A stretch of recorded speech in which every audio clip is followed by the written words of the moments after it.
Pernah nggak kalian dengar bisikan orang tua? Malam satu suro adalah malam di mana batas antara dunia terlihat dan dunia tak terlihat menjadi paling tipis. Pernah dengar ini? Bukan sekedar cerita turun-temurun. Di malam itu ada yang merasa hawa berubah jadi lebih dingin, padahal cuaca lagi panas-panasnya. Ada yang dengar suara langkah kaki, gak ada sosoknya, atau ngelihat bayangan yang hilang gitu aja pas dilihat langsung. Bahkan ada yang mengaku ketemu langsung sama makhluk halus atau menerima pertanda yang mengubah jalan hidupnya selamanya. Mengapa malam satu suro ini dianggap sakral? Apa sebenarnya makna dibalik segala larangan, ritual, dan keyakinan yang dijalani selama ratusan tahun? Apa cuma mitos? Atau ada benang merah yang menghubungkan sejarah, kepercayaan, hingga pengalaman nyata banyak orang? Selama beberapa menit ke depan kita akan bahas secara mendalam dari asal-usulnya, filosofi, tradisinya di berbagai daerah, sampai kesaksian langsung dari mereka yang pernah merasakan sendiri suasana malam satu suro. Tapi sebelum kita buka tabirnya, Manai cerita dulu. Jadi sebelum malam satu suro ini terjadi, di hari Kamis, teman Manai nanya gini, Mi coba dicek dulu, mau lihat tangannya. Kebetulan dia bisa ngelihat. Terus dia lihat garis tangan. Cuma kan Manai nggak ngerti ya kalau soal garis-garis tangan kayak gitu ya. Terus dia tanya, Manai itu lahirnya kapan, hari apa? Terus Manai bilang, hari Senin, tapi jam 10 malam. Ternyata kalau di Kejawen itu, kalau jam 10 malam itu masuknya ke Selasa Legi. Nah, Manai nggak ngerti lah. Cuma dia pesan kayak, pas malam satu suro, jangan kemana-mana ya Mi, katanya gitu. Istirahat di rumah, doa.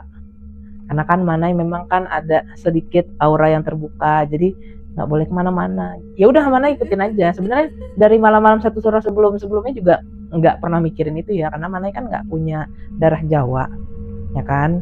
Jadi ya menurut Manai ya biasa aja. Cuma karena kemarin sempet diliatin kayak begitu, ya udah Manai nggak kemana-mana, di rumah aja. Istirahat, doa. Ya nggak Umi? Terus bilang sama Umi kayak, ya udah deh mau doa aja nih malam ini gitu. Oke lanjut, yuk kita buka tabir malam yang paling misterius ini. Apa sih sebenarnya malam satu suro itu? Kalau menurut kalender Jawa, satu suro adalah hari pertama dalam penanggalan Jawa yang jatuh sekitar bulan Muharram dalam kalender Hijriah. Tahun Jawa dimulai dari peristiwa besar menurut catatan sejarah dan kepercayaan. Dikaitkan dengan peristiwa perpindahan sistem penanggalan pada masa kerajaan Mataram Islam di bawah Sultan Agung Hanyokrokusumo pada abad ke-17. Sebelumnya, penanggalan itu berbasis matahari, kemudian digabungkan dengan penanggalan berbasis bulan dari ajaran Islam, namun tetap mempertahankan nilai-nilai budaya lokal. Malam satu suro ini dianggap sebagai momen pembaruan diri. Bukan hanya pergantian tahun, tapi waktu untuk membersihkan hati, memperbaiki sikap, dan memohon perlindungan supaya di tahun yang baru diberikan keberkahan dan dijauhkan dari bahaya. Kenapa disebut sebagai malam yang paling sakral? Karena dipercaya bahwa pada malam ini kekuatan alam gaib sedang berada pada puncaknya. Wow, batas antara dimensi menjadi longgar sehingga makhluk halus dan roh leluhur lebih mudah berinteraksi dengan dunia manusia. Makanya Manai disuruh diem aja di rumah, di kamar sama Omi sama Naya. Kalau bagi umat Islam, bulan Muharram adalah bulan yang mulia. Dianjurkan berpuasa dan berdoa. Bagi penganut kepercayaan tradisional, ini adalah waktu untuk menghormati leluhur dan menjaga keseimbangan alam. Larangan-larangannya yang sering dipegang itu kayak tadi kan teman Manai bilang nggak boleh kemana-mana, nggak boleh pergi jauh atau pergi berlayar malam hari, nggak boleh potong kuku, cukur rambut, atau buang benda tajam sembarangan, nggak teriak-teriak atau bicara kasar di tempat yang sepi. Terus juga ada anjuran menyalakan lampu atau api di rumah sampai pagi hari sebagai simbol penerang atau penolak gangguan. Kita akan bahas sedikit tradisi di berbagai daerah. Kalau di Jawa Tengah dan Yogyakarta, ada tradisi labuhan, yaitu melemparkan sesajen ke laut atau gunung sebagai tanda terima kasih dan permohonan keselamatan. Juga malam tirakatan di mana keluarga berkumpul, berdoa bersama, dan nggak tidur sampai pagi hari. Ngomong-ngomong soal nggak tidur, jadi memang jadi ingat kemarin juga dianjurin supaya Manai tidur tuh di atas jam 12. Padahal itu udah ngantuk tuh jam-jam setengah 12 malam tuh udah ngantuk. Cuma karena ingat itu jadi jam setengah 1 tidurnya. Ya mumpung kan besoknya kan adalah hari raya ya. Ya udah, akhirnya tidurnya setengah 1. Kalau di Jawa Timur, tradisinya itu banyak yang mengunjungi makam leluhur atau tempat keramat untuk berziarah dan bermeditasi. Di Banten dan Jawa Barat, tradisi ngabuburit versi malam atau berkumpul di masjid dan surau untuk baca doa dan ayat-ayat suci sepanjang malam. Makna di balik ritual-ritual itu bukan sekedar menyembah benda atau tempat, melainkan bentuk rasa syukur, menjaga hubungan dengan leluhur, dan mengingatkan diri untuk tetap rendah hati di hadapan alam dan Tuhan. Oke, Manai akan ceritakan beberapa cerita-cerita yang sudah disampaikan oleh beberapa orang yang sudah tim Manai kumpulkan. Seperti biasa namanya sudah Manai samarkan semua, jadi kita ganti semua namanya ya. Ini datang dari Banten Selatan, namanya Pak Yadi, umurnya 58 tahun. Ceritanya gini, saya masih ingat jelas tahun 1998, waktu itu umur saya 30 tahun. Di malam 1 Suro itu saya terpaksa pulang larut banget dari sawah karena ada pekerjaan mendesak. Nah, jam segitu pas pulang ya jalan yang saya lalui pasti sepi banget dong ya. Cuma diterangin sama cahaya bulan aja. Di tengah perjalanan, saya ngerasa hawa tiba-tiba jadi dingin banget. Padahal kan sebenarnya kalau pulang jam segitu udah pasti dingin ya. Tapi ini dinginnya beda. Padahal itu juga udah masuk musim kemarau. Dari arah Semak, saya dengar nih ada suara yang manggil nama saya. Suaranya lembut banget. Saya sempat berhenti. Terus saya ingat pesan ayah saya. Kalau kamu dipanggil di malam 1 Suro, jangan jawab. Terus melangkah aja dan baca doa. Wow. Merinding dandu. Saya nggak noleh. Cuma ini aja, langkah cepet aja sambil baca-baca doa. Masalahnya suara itu terus ngikutin saya sampai di gerbang desa. Begitu saya masuk ke area rumah warga, dinginnya itu tiba-tiba udah hilang tuh, seketika aja hilang. Dan suara itu lenyap. Sejak saat itu saya berusaha untuk nggak keluar di malam 1 Suro, apalagi ngambil pekerjaan di malam itu.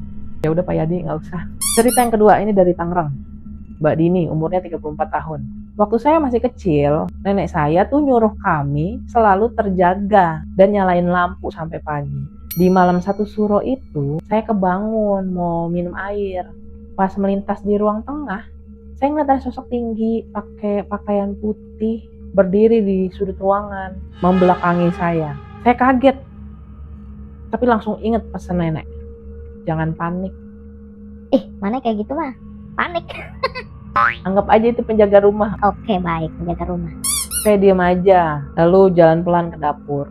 Ketika saya kembali, sosok itu udah gak ada. Keesokan harinya saya ceritalah sama nenek. Nenek cuma tersenyum dan bilang, mereka datang bukan untuk menyakiti, tapi cuma lewat. Karena malam ini jalannya terbuka. Sampai sekarang saya tetap menjaga kebiasaan itu. Oke, baik. Ngeri sedap ya. Gimana kamu kalau misalnya menghadapi situasi seperti Mbak Dini tadi? Wow. Kesaksian selanjutnya dari Mas Dana, 42 tahun. Ini supir truk. Saya dulu sering nyebrang antar pulau. Sekali waktu saya harus belayar pas di malam 1 Suro. Karena jadwal yang gak bisa diubah. Di tengah laut cuaca tiba-tiba berubah. Gak ada angin, air laut terlihat tenang seperti biasa. Tapi tiba-tiba ada kabut tebal itu nutupin pandangan gitu. Kapten kapal bilang ini sering terjadi di malam ini. Kami nggak bisa ngeliat bintang atau pantai, cuma berlayar mengandalkan alat dan doa. Wow. Selama 4 jam kami terjebak kabut. Nggak ada suara mesin kapal yang terdengar jelas. Begitu lewat pukul 12 malam, kabut hilang seketika dan cuaca kembali normal. Sejak itu saya selalu mengatur jadwal supaya nggak berlayar di malam 1 Suro. Ngeri sedap ya kalau dikasih sama bos. Disuruh, ya mau gimana lagi ya, namanya resiko kerjaan. Cerita selanjutnya ada dari Ibu Sita, umurnya 62 tahun, di Yogyakarta. Keluarga kami selalu melakukan tirakatan. Pada malam itu kami berkumpul, baca doa, dan bercerita tentang leluhur. Di suatu tahun itu, di tengah malam, kami mencium bau melati yang sangat harum. Padahal kami tuh gak punya bunga melati yang dipajang di rumah. Nenek saya yang saat itu masih hidup berkata, itu pertanda leluhur sedang hadir mendengarkan doa kita. Nggak ada yang lihat sosok, satupun nggak ada. Tapi baunya itu terasa jelas selama 1 jam. Habis itu hilang. Bagi saya, itu bukan hal yang menakutkan, melainkan rasa dekat dengan mereka yang telah pergi. Tapi kalau mana yang ngerasa itu menakutkan, mohon maaf, mendingan gak usah cium bau apapun. Ya, intinya saling menghormati aja. Ini cerita yang kelima dari Bapak Suwito, umurnya 67 tahun, di Karanganyar, Jawa Tengah. Ceritanya gini, kejadian ini saya alami langsung waktu umur saya 22 tahun, waktu itu sekitar tahun 1981. Nah, di kala itu saya bekerja sebagai penjaga gudang di perkebunan teh yang terletak jauh dari pemukiman. Terus kebun tehnya itu dikelilingi hutan yang lebat. Malam itu persis 1 suro. Atasan saya, bos saya minta saya jaga tempat itu sendirian. Elok pisan. Karena rekan kerja lain sedang izin pulang kampung. Saya udah diingetin oleh orang tua sebelum berangkat. Nanti malam jangan buka pintu lebar-lebar ya Nak Wito. Jangan jawab kalau dipanggil tanpa tahu suaranya. Dan pastikan lampu minyaknya itu selalu nyala. Awalnya saya cuma anggap itu ya nasihat biasa aja. Tapi malam itu rasanya beda banget. Sejak jam 9 malam, anginnya hembusnya kencang, padahal nggak ada tanda-tanda hujan. Gesekan suara daun tuh kayak bisikan orang banyak yang lagi bicara, pelan-pelan gitu. Jadi parno kan Pak Suwitonya. Sekitar jam 11 malam, saya dengar ketukan pelan di pintu. Tok, tok, tok. Disusul suara memanggil nama saya. Wito, Wito, tolong buka. Saya kehujanan. Suaranya kedengeran kayak tetangga desa yang sering lewat. Tapi anehnya malam itu kan gak turun hujan. Sama sekali gak ada suara hujan. Saya diem aja kan, gak jawab. Ketukan itu makin lama makin keras. Lalu berubah menjadi suara gesekan seperti ada yang menggaris dinding kayu. Ih, mana yang merinding. Saya langsung baca doa yang saya hafal sambil megang keris pusaka yang saya bawa dari rumah. Tiba-tiba lampu minyak yang saya bawa tuh kelap-kelip nih, udah mau padam, udah mau mati. Hawa di ruangan juga udah makin dingin deh, sampai kayak nusuk tulang gitu, sampai ngilu tulang-tulang saya. Dari celah pintu saya ngelihat ada bayangan tinggi jalan bolak-balik, tapi nggak terlihat jelas wujudnya. Keadaan itu berlangsung kira-kira 1 jam. Begitu jam dinding udah nandain nih lewat jam 12 malam, angin langsung berhenti, hawa kembali anget lagi. Ketukan bayangan itu udah hilang aja lenyap. Lampu minyak pun udah nyala terang lagi nih. Sejak malam itu saya benar-benar percaya kalau batas antara dunia memang menjadi sangat tipis di malam 1 suro. Mereka bukan selalu ingin menyakiti, tapi keberadaan mereka terasa sangat nyata. Sulit juga di posisi Pak Wito ya saat itu ya, apalagi jaga gudang perkebunan teh sendirian. OMG. Selanjutnya ada cerita dari Serang, Banten, dari Mbak Lestari, umurnya 41 tahun.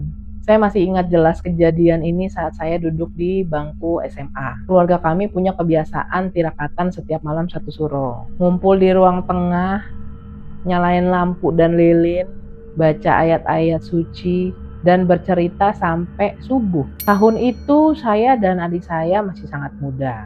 Kadang sempat ngantuk tapi tetap dipaksa terjaga oleh ibu. Sekitar pukul 1 dini hari saat suasana sedang hening, kami mencium bau yang sangat khas. Campuran bunga melati, kenanga, dan sedikit aroma tanah basah. Padahal hari itu cerah dan gak ada hujan. Bau itu makin lama makin terasa kuat sampai memenuhi seluruh ruangan. Ibu saya langsung berkata pelan, katanya gini, "Diem aja, jangan berisik.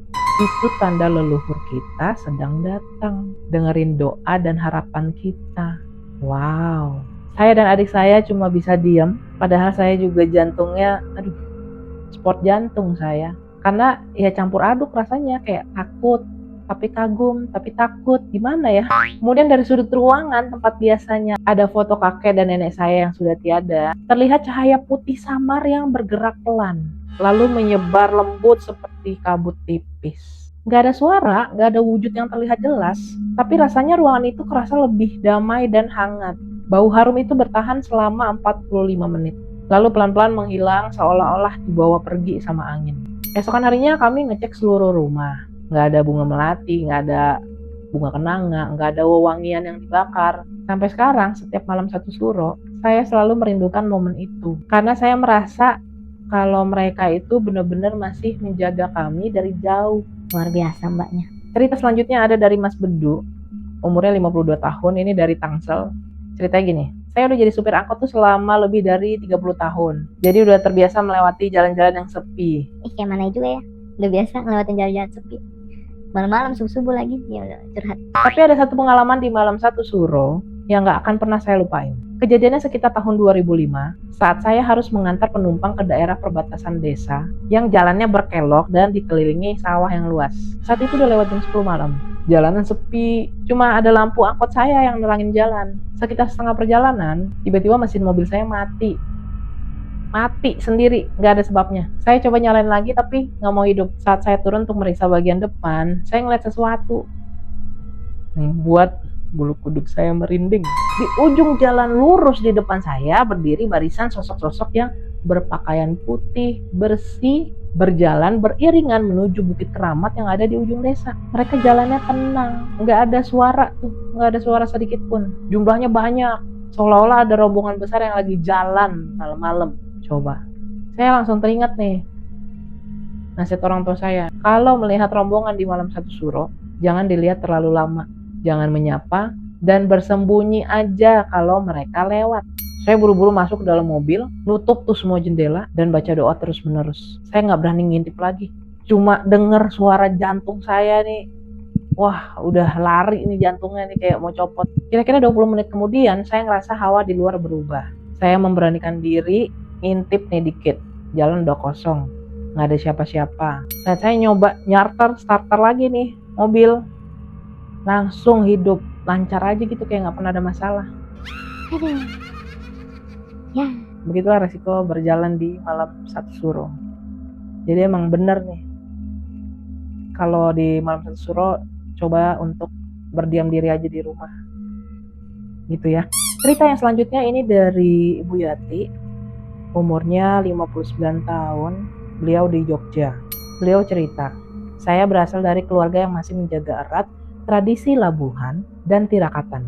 Kejadian ini dialami oleh suami saya, yang saat itu ditugaskan untuk ikut serta dalam persiapan upacara di lereng Gunung Merapi pada malam satu suro tahun 1992. Itu mana itu masih kecil. Mana baru umur berapa itu? Suami saya nih berangkat sama rombongan sejak sore hari. Sekitar udah nih di jam tengah malam ini, saat mereka sedang istirahat sejenak setelah menyusun sesajen dan doa, dia melihat sesuatu yang sangat aneh. Di atas lereng yang lebih tinggi, terlihat ribuan titik cahaya kecil yang bergerak turun perlahan dari puncak gunung. Cahayanya itu nggak seperti lampu obor atau lentera biasa. Warnanya putih keperakan. Bergeraknya teratur, membentuk barisan panjang. Nah, beberapa orang dalam rombongan ini panik.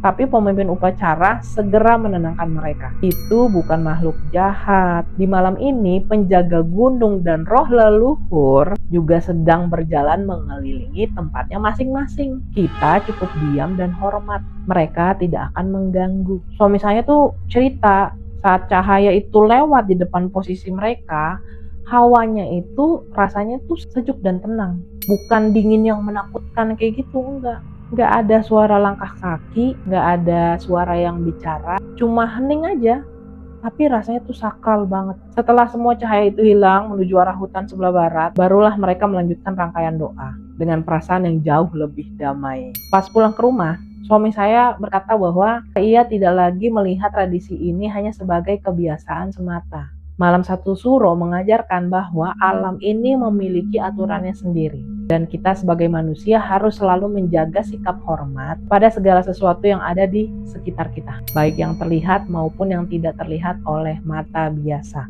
Wow. Oke, ini cerita yang terakhir dari Mas Ridwan. Umurnya 38 tahun, pedagang di Cilegon. Saya dulu sering meremehkan larangan-larangan orang tua. Saya anggap aja ya cuma cerita lama, nakut-nakutin anak-anaknya aja.